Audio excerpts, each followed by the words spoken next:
again. Same old stuff again. Marching down the avenue. Marching down the avenue. 6 more weeks and we'll be through. 6 more weeks and we'll be through. I'll be glad and so will you. I'll be glad and so will you.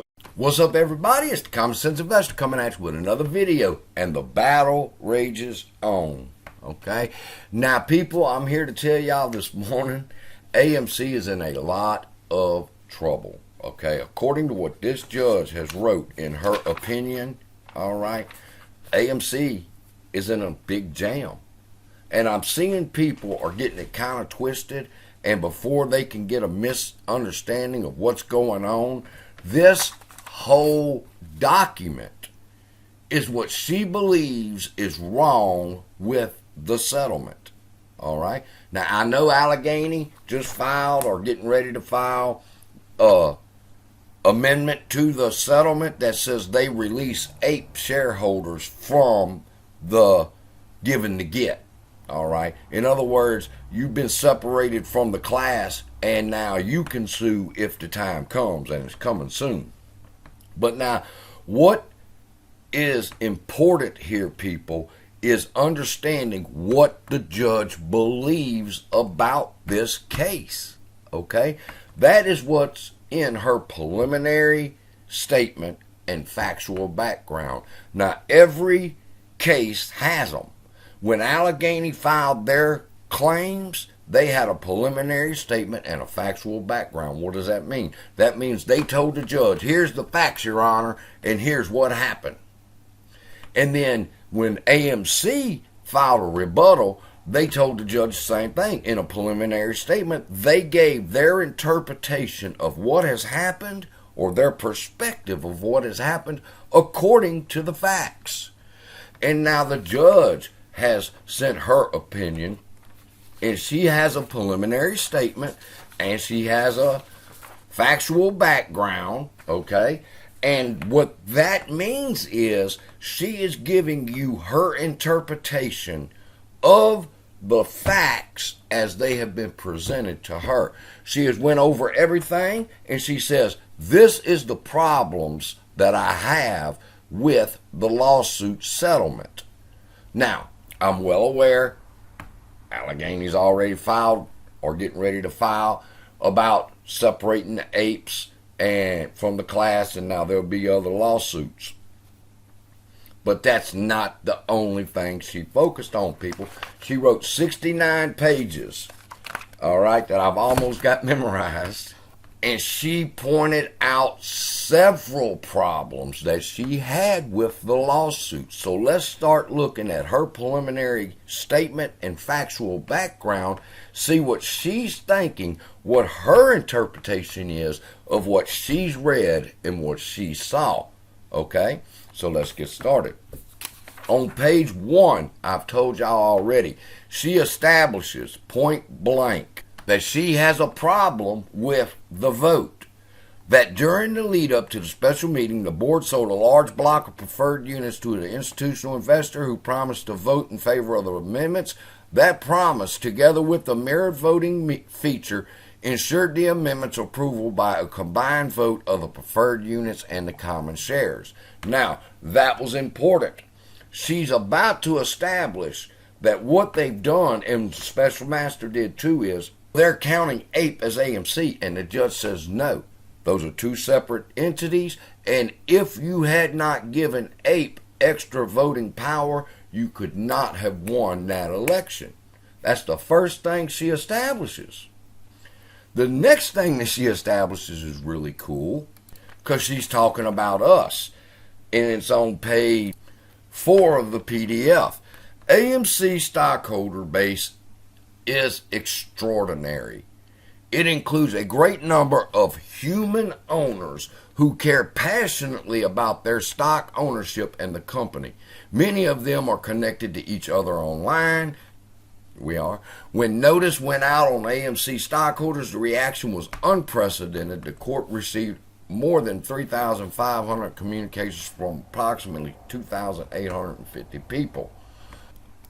I love that section, that paragraph in this thing. She called us extraordinary. She called us the human owners of the stock versus the institutional owners of the stock.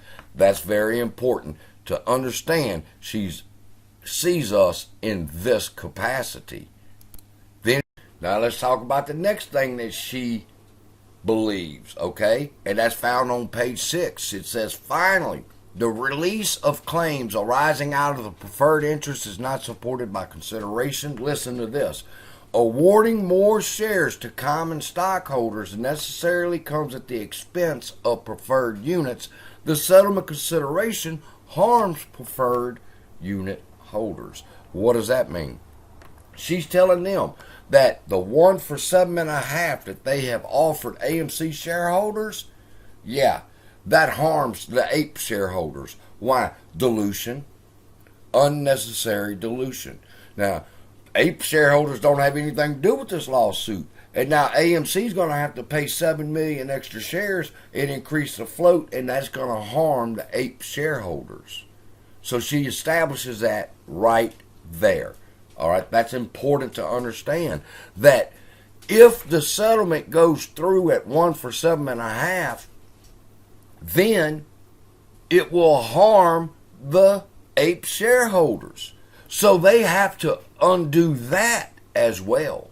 Because she says right there, the settlement therefore cannot be approved as presented. Why? Because it harms the APE shareholders. You got to fix that, AMC. The first sentence in her background, factual backgrounds, okay? What follows are not formal factual findings, but rather how the court regards the record for purposes of evaluating the proposed settlement. What is she saying? She's saying exactly what I've told y'all in the beginning. I am giving you my interpretation of the facts as I have seen them and how it relates to the settlement. So write that down.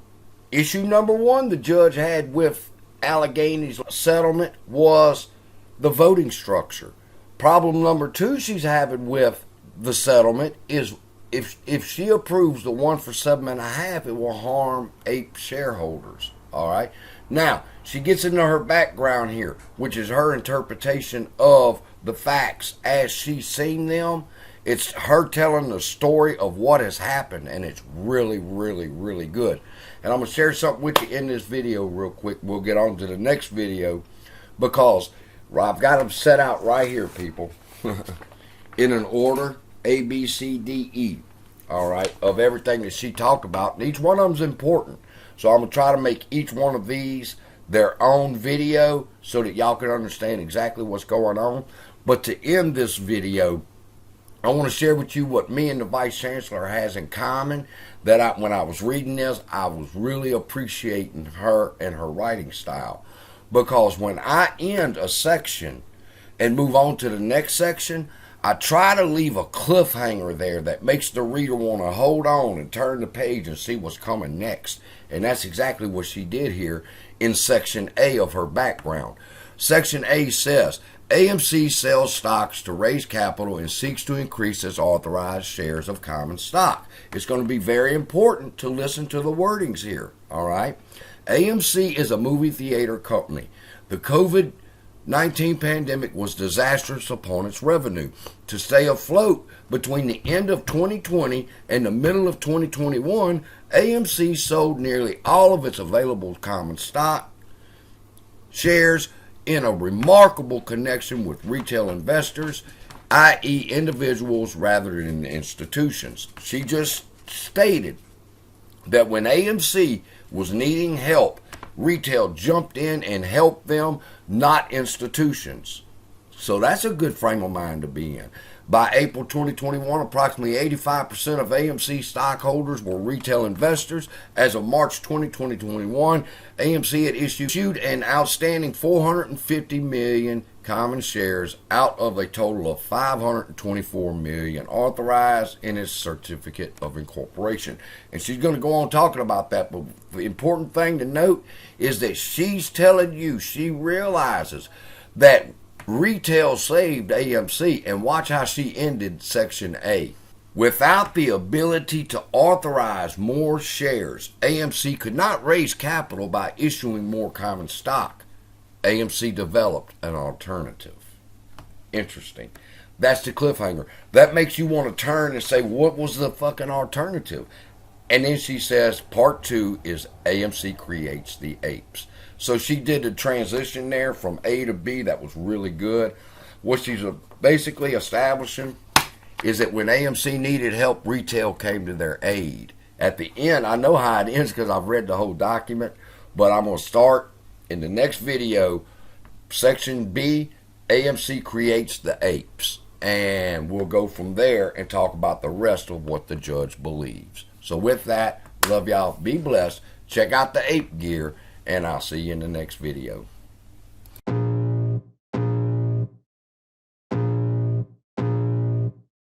I can feel the blood creeping up from the heathens. Got will, got fight, got pride, got reason. If they wanna go eat, then you know I'm gonna feed them. If you're coming for me, hope you're ready for a demon. I got eyes in the back of my head, I'm seeing. Take me for granted and you know I'm leaving. I'ma take what's mine with the webs I'm weaving. I could take this crowd from seeing to believing.